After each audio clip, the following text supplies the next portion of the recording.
Let's make Jamaican boiled dumplings. It is the perfect side dish that pairs well with absolutely any form of meat.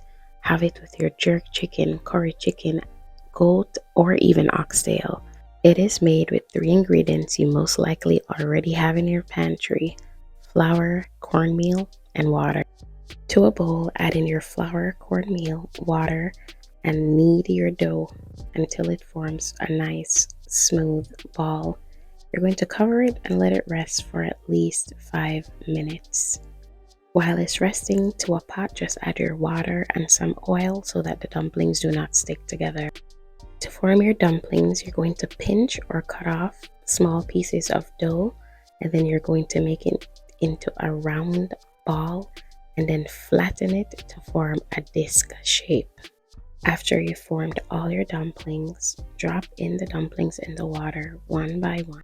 Be sure to stir the pot so that the dumpling does not stick to the bottom of the pot. After you're finished dropping all your dumplings in the pot, you're going to boil it until it's done. You'll know the dumplings are done when they float to the top. Your dumplings will be ready in just under 15 minutes. So the next time you're looking for something quick and easy to whip up, try these Jamaican boiled dumplings. We served our dumplings with pap chow and Jamaican saltfish. Super delicious, super easy, and we hope you enjoyed this recipe. Don't forget to like, comment, and subscribe. Shout out to all our new subscribers. Welcome to the Jerk Tavern Food Family.